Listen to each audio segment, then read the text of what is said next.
Amy Kerr, Client Development Director at Spins, working on the Pet Specialty channel.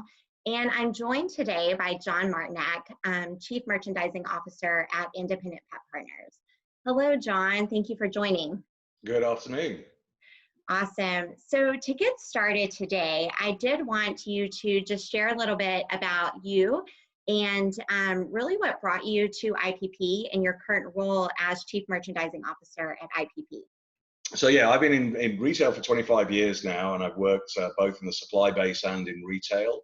I started off with Mars, so I've got a deep-rooted history in the pet industry, working at Waltham-on-the-Wolds, which is Mars's global centre of excellence and research in the UK.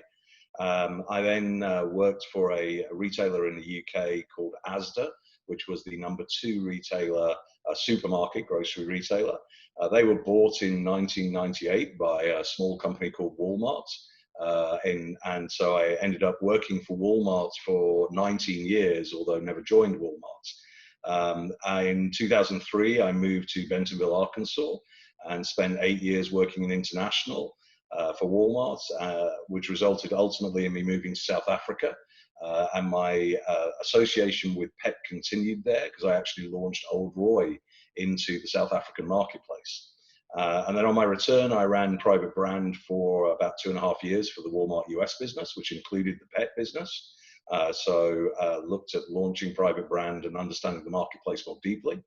And then on leaving Walmart, I was looking for an opportunity in a smaller organization, and IPP approached me and asked if I'd be interested in working in what was essentially a startup, which has now grown to about 160 stores across 14 states, primarily in independent pet retail.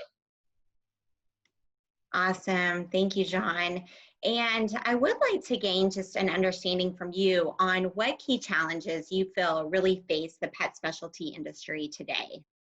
Sure. I think that the embracing and understanding of the role that .com plays in this marketplace as a complement to the bricks and mortar offering is a key element as the industry evolves.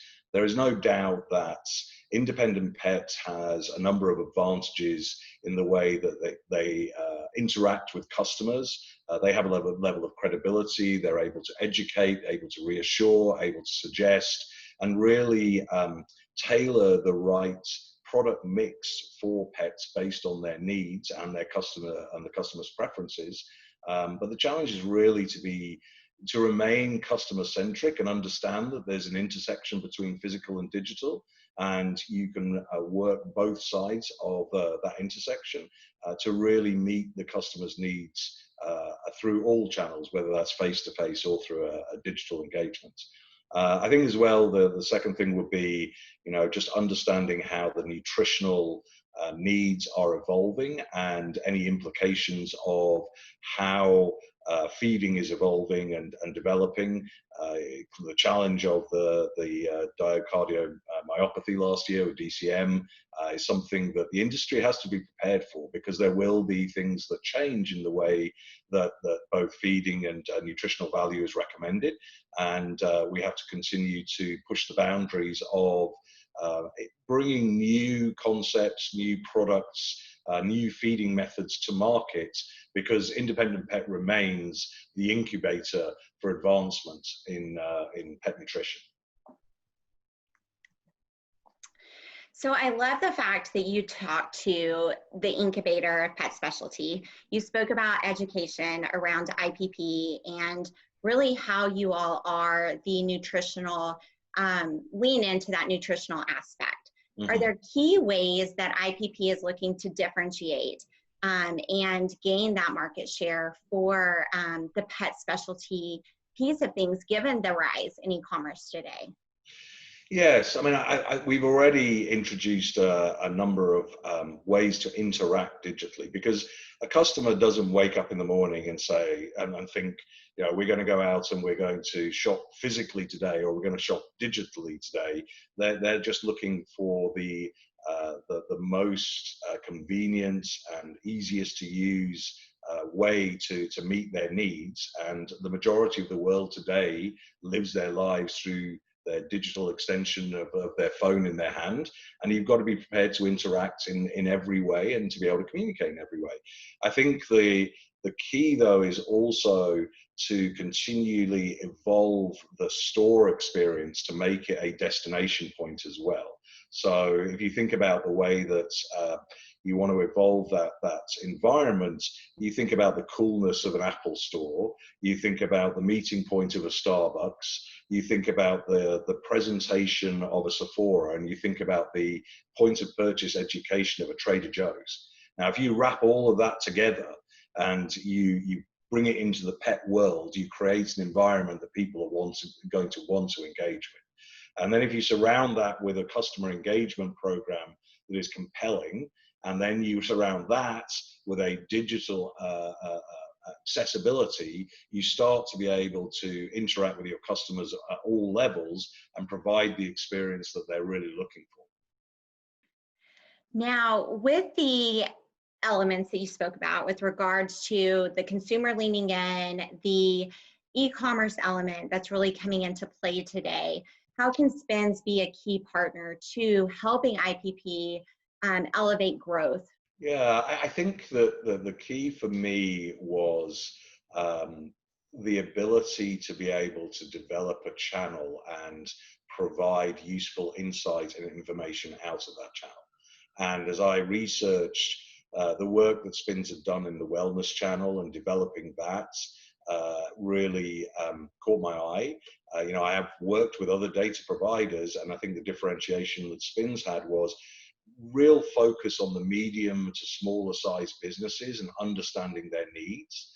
I think the simplicity of how to be able to access the information and how the information is presented, and the ability to be able to build a channel to make it more and more meaningful over time, so that it can be utilized in lots of different ways. So those would be the three key things for me. That's awesome. And how important is it for IPP to be able to lean into a true pet specialty channel versus just having visibility into more of a conventional or food, drug, mass channel? Where do you see those key differentiators in pet specialty? Yeah, the market in pet is very segmented in terms of supply. So there are many brands that will only sell through independent pet because their belief, which I support, is that their product needs explanation. It needs to be recommended in the right way, for the right situation, for the right pet. And so just putting a bag on a shelf and leaving it alone is not the way they want their brand presented. And that's something that we can enhance and support through the personal interaction and the education that we provide. So that's one piece. There is exclusive brands that are in the segments that if you mix it with other segments will get diluted and actually potentially lead you down the wrong path. Equally, if you think about food, drug, and mass, massive volumes going through there, but again, the tiering of product and the quality of product may be at a different level. So if you're looking at data that includes those mass merchants, it will be heavily skewed towards product that's designed for their customer base, which is absolutely fine. But what we have in independent pet is probably an offer that is slightly is more for discerning customers who are curious about nutritional value, who are wanting to really elevate the way that they look after their pet as the pet has evolved from the backyard to the utility room to the front room to the bed. They're part of the family, and people want to treat them the same way.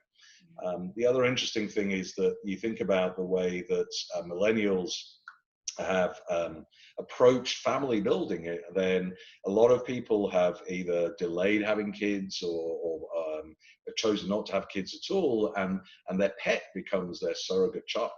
And because of that, they will shower love on that pet as much as they would any child, and that means that they are really vested into the care and the quality of products that they buy for their pets. And I think that's going to continue. The regimes that people use for themselves are projected onto their pets. So whether that's supplement regimes, whether it's about the quality of the food that you're eating, whether it's about regular exercise, all of those pieces come together to form a sort of a holistic pet wellness approach that millennials in particular are adopting more and more. Absolutely. I think the millennial is definitely a key factor in pet specialty today. And there are several brands out there that are working with you today, brands and manufacturers. There's also new and innovative brands and manufacturers. Is there any advice that you would provide to these brands that are working to carve out a niche in pet specialty that you would share with them, or a success factor? Yeah, I think the point is around differentiation. So what is different about your product? What is the unique customer proposition? If you end up being a me too, which is just a different design bag with nothing that's going to make your product stand out, the chances are that you're trying to displace a brand that has got established sales, established relationships, and that's difficult to do. It's not impossible, but it's difficult. If you have a product that is very in tune with a specific customer need, that's differentiated in the way that it's presented to the customer, then you've got a compelling reason to have a discussion with a retailer about why that need can be met by your product in particular. Equally, I think that the incubation, we talked about it a little earlier, the incubation of both brands and form is a key responsibility for independent pets. So people generally are very open to exploring and understanding new products. And so if you have a new product, you have a greater likelihood of success with independent pet, because it's the lifeblood of independent pets. At the end of the day, brands will evolve and develop and move through independence and potentially move up into specialty. My definition being Petco and PetSmart, and maybe ultimately even mass. But we have to continually fill the pot with new innovation and differentiation to make sure that we're bringing customers back in and taking the responsibility to push the boundaries of nutrition going forward. When you think of the new brands that are entering into pet specialty, and we've spoken to the education elements and really how IPP is looking to differentiate, how can Spins elevate their offering or really deliver back to IPP? And how can we be the best steward of your business as a partner?